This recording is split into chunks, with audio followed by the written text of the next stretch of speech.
Today, I'm going to explain an action thriller movie called Mafia, The Game of Survival. Spoilers ahead, watch out, and take care. The movie opens in Moscow in 2072, where a popular game called Mafia has been developed into a hugely successful television show. The game begins with 11 participants, 9 civilians, and 2 Mafia members. The contestants must vote for those they suspect of being Mafia members, and after every round, the Mafia can choose a civilian they want to eliminate. The winning team will receive $1 billion, which they must share with the surviving contestants. Meanwhile, those who are eliminated will be subjected to their deepest fears in a simulation and face a horrific death. Joe Rogan shows up and tries to make you laugh until you literally die of boredom. And with this, the host announces the 57th season of the game and begins introducing the participants. The first one is an 85-year-old billionaire named Luca, who joined the game because he's tired of his boring life. He has 4 spoiled grandchildren who are circling like sharks and waiting for his death to claim his fortune. However, if Luca dies in the game, they won't receive a single penny. So, his family is cheering for him to stay alive. Gonna buy V-Bucks, Grandpa. You'll buy some skins with that money, Grandpa. Fuck you, kids. The next player is a 38-year-old man named Eli who claims he has nothing to lose after being diagnosed with cancer, which will kill him in 3 months. He played the game to win money for his family, despite his wife's pleas to spend his last days with them. The host then introduces the 3rd and 4th contestants, who are actually prisoners straight from jail and have come to play to regain their freedom. The youngest is an 18-year-old boy, Ivan, who claims he was wrongfully accused, but the other prisoner, Butcher, is probably not innocent. He seems like a tough guy who is determined to take revenge on those who wronged him. After their introductions, the contestants begin speaking one by one, each swearing that they are innocent civilians and not Mafia. The host then gives them 10 minutes to cast their first votes, and as the countdown begins, the contestants' family and friends nervously watch on their televisions. The players begin arguing. So, a woman named Marie asks everyone to stop wasting their limited time by bickering. She votes for a man named Kieran, and another contestant, Peter, also supports her judgment. But Butcher interrupts and says he recognizes Marie from a TV show, revealing that she was once a famous ballerina. However, her career was ruined by an accident on one rainy night that left her unable to dance. As a result, her fame disappeared, and she couldn't afford a prosthetic leg due to their high cost, which is why she entered the game. Butcher suspects that Peter and Marie are a couple, but it turns out Peter is simply her #1 obsessive fan and came to the game solely because of her. Since these two obviously know each other, the contestants begin to suspect that they're the Mafia. Peter tries to convince them that this isn't true, but the contestants don't believe him and start voting for Marie. This frustrates the ballerina, and she blames Peter for stalking her and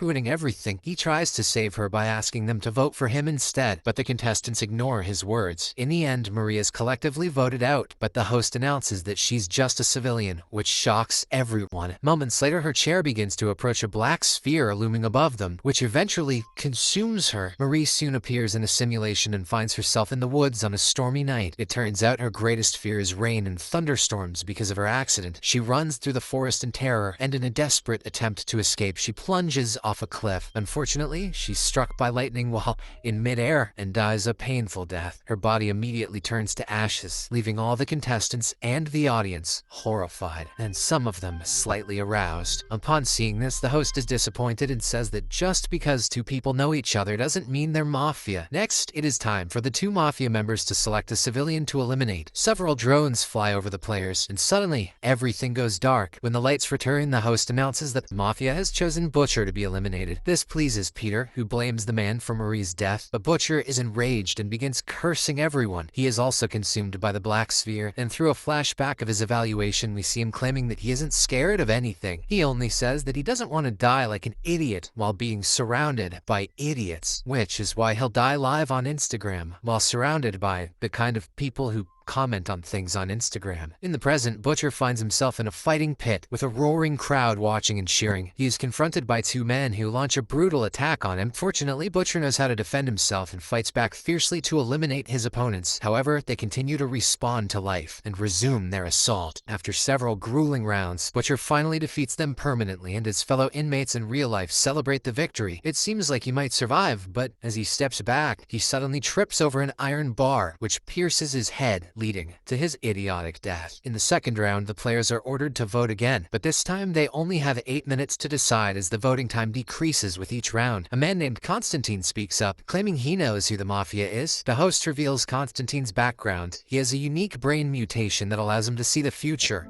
What? What? Okay. Because of this, he has worked as a consultant for large corporations and has even assisted the government during war. People have nicknamed him the Black Messenger because of his ability, and his greatest fear is dying of old age. Next, Constantine tells everyone that Peter is Mafia and he chose Butcher to be killed to avenge Marie's death. Peter then asks why he allowed Marie to die if he knew the truth. Constantine reveals that it's because he didn't want to share the prize money with other civilians. Constantine now votes for Peter, and soon the other contestants follow his lead. Peter no longer cares either, as he doesn't want to live after Marie's death. In the end, he is eliminated, but the host shocks everyone by announcing that Peter is also a civilian. Soon, the chair begins to lift him toward the sphere, and shortly after, Peter wakes up in the middle of a vast ocean. This is definitely my fear. It turns out he is terrified of water, so he tries to row toward land, but the creator opens a hole and sends numerous sharks circling him. Yep, this sucks. Realizing he won't escape, he decides to fight them and manages to injure one shark with a broken paddle. However, the blood quickly attracts other sharks who move in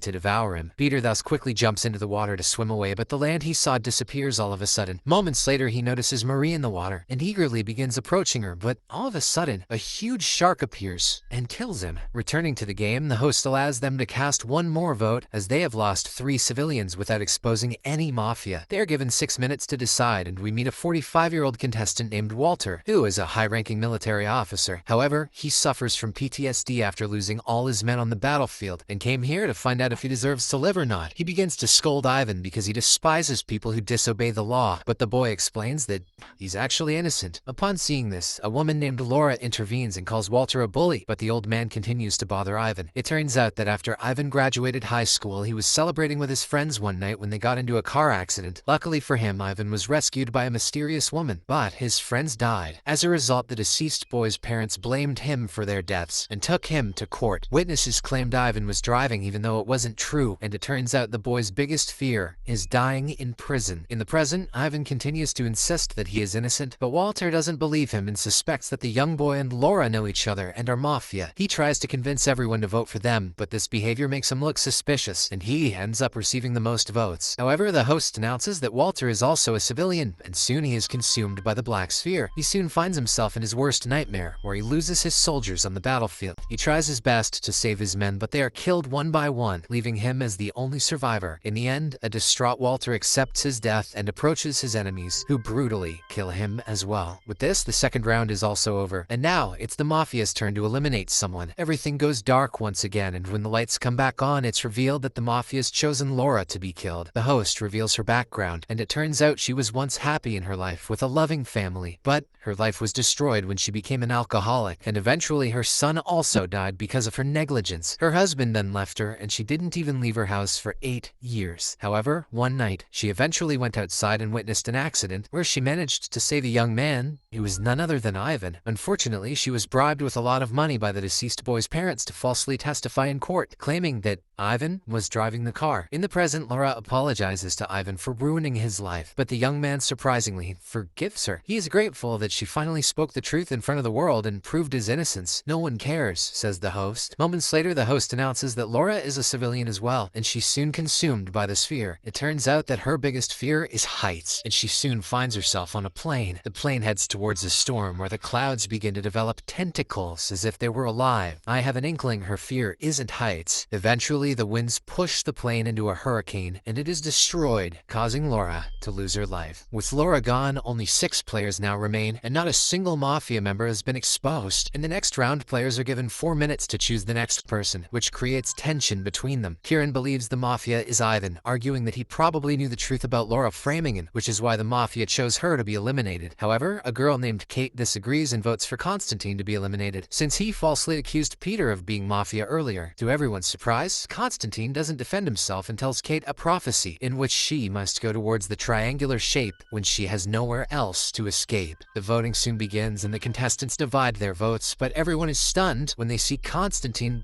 voting for himself. It turns out that in the history of this game, no one has ever voted for themselves until now. After he's eliminated, the host announces that Constantine is, in fact, Mafia, which stuns everyone and brings them relief. Soon he is taken to the Black Sphere like the other victims. Constantine soon finds himself on a staircase where he bumps into a man who calls him Grandpa, which offends him. He then looks into a mirror and is horrified to see himself aging rapidly. The man continues to weaken with every passing moment until he finally collapses to the ground. However, before dying, Constantine suddenly begins laughing and exclaiming how he successfully changed the course of his game. It turns out that his fear isn't dying of old age. In fact, it is his greatest desire. He's still dead, though, and he didn't get to experience old age. However, the host doesn't care about his words and resumes the game, in which the Mafia must now choose someone to be eliminated. Everything goes dark again, and when the lights come back on, the host announces that the chosen one is Ivan. Kate feels very bad for the young boy, who had a whole life ahead of him, but Ivan doesn't mind and is relieved that he managed to prove his innocence to the audience and to his mother before his death. The host then announces that Ivan is actually a civilian, and soon he is led to the Black Sphere. The boy soon finds himself in prison where some guards take him to execution, but Ivan imagines himself on a beach where he sees his mother, who's giving him the courage to face his death. The guards at the jail eventually shoot him, while everyone in the audience is saddened by his loss. With this, only 4 players now remain in the game: Kate, Kieran, Luca, and Eli. The host gives them 2 minutes to vote, and tensions rise as everyone begins arguing and accusing each other of being Mafia. Kate and Kieran seem to protect one another, which leads Eli to suspect they might be romantically involved. Through a flashback, we learn that Kate and Kieran had met in a bar one night before the game. It turns out they really hit it off, and Kate shared her secrets with him, including how she grew up in an orphanage without parents. Whoa, keep that sexy talk for later. The two had a good time, but they had no idea they would meet again in the game. In the present, Kieran declares that they're not conspiring, but Eli and Luca don't believe him. Meanwhile, Kate has had enough of everything, so she refuses to vote and doesn't want to be responsible for someone else's death. Eventually, their voting time runs out, and since they didn't make any decisions, the game is forced to choose a random person to be eliminated. Ironically, it ends up being Kate, but it turns out she is also just a civilian. Her fears are revealed, which turn out to be heights, snakes, and deserts. Her chair then lifts to go into the Black Sphere, and seeing this, a panicked Kieran gets out of his chair to help her. Don't take her to the great sandy cock in the sky! As a result, the sphere consumes both of them, and the host is stunned because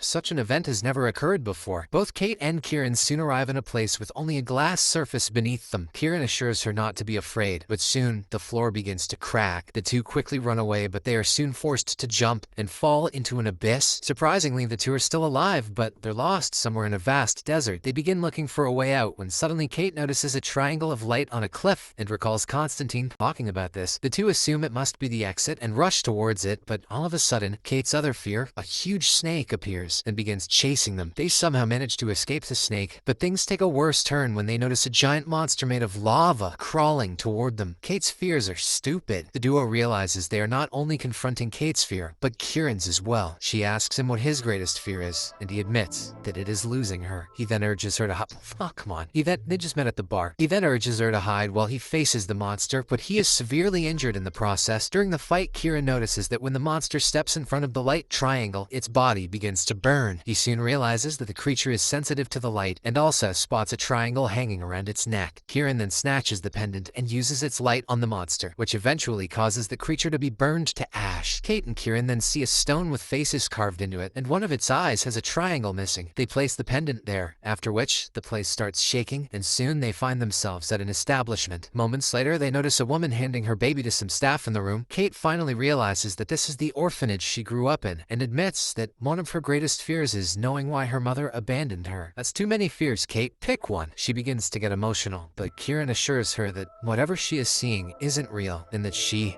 must be brave. Then, all of a sudden, their surroundings begin to disintegrate, and they finally find themselves in front of the game's host. He announces that the game is over, since only a Mafia member and a civilian are left alive. In this case, the Mafia automatically wins, but before announcing the winner, there's an ad break on the show. Fucking Eggo waffles. Get them with the chocolate chips, only $25.99 a box. The host then shockingly reveals that he allowed Kieran to escape from his chair so they could survive. Because the audience had grown tired of the brutal deaths, they showed a love story instead. Constantine was actually one of his employees who attempted to sabotage the game but failed. The host now lets the two leave, but warns them sternly not to attempt to destroy the game. After some time, Eli returns home with $1 billion, revealing that he was the second Mafia. He then lives for another 10 months before passing away, while the remaining civilian, Luca, receives no prize money. He disinherits his family and donates his fortune to Kate's former orphanage. Ivan's mother, on the other hand, receives flowers every day in memory of her son, implying that the whole nation is house, mourning his loss. In the final scene, Kate and Kieran visit Constantine's grave and are grateful for what he did for them. The movie concludes with Kieran signing up for the next season of the game, determined to bring down the Mafia and finally put an end to the deadly competition.